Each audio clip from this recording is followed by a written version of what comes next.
le fait qu'on soit constamment face à ces écrans, que ce soit le téléphone, la tablette ou l'ordinateur, on est quand même en position vicieuse parce qu'on est constamment avec la tête fléchie en avant. Et déjà, les premières répercussions sont au niveau déjà du rachis cervical, hein, parce que le fait de garder la tête comme ça en flexion, on exerce des pressions sur le rachis, des pressions qui théoriquement ne sont pas prévues. Et par conséquent, forcément, avec le temps, on va laisser des séquelles. C'est probablement source d'une arthrose ultérieure et peut-être, pourquoi pas aussi, d'une hernie discale cervicale, etc. Donc, en fait, il va y avoir des répercussions. Les répercussions commencent au niveau du rachis, mais pas que, hein, parce qu'après, il y a un état d'adaptation de l'ensemble du rachis, que ce soit dorsal et lombaire.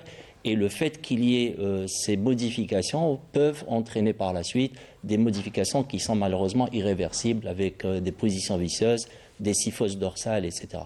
Quand on parle de physique, il n'y a pas que le rachis aussi. Oui. En fait, le fait qu'on soit constamment collé à son écran, on ne bouge pas. Et le fait de ne pas bouger, il y a aussi l'effet de la sédentarité, hein, il ne faut pas l'oublier. Et la sédentarité, on connaît les répercussions de la sédentarité. Un enfant qui ne bouge pas, un adolescent qui ne bouge pas. Et ça va l'exposer notamment au risque de la sédentarité. Le fait qu'il ne bouge pas, ça l'expose à un risque de prise de poids, etc. Sans oublier aussi que lorsqu'on est collé à ces écrans, parfois, sans se rendre compte, on se met à grignoter.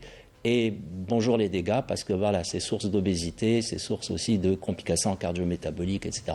Oui. Donc, c'est pas des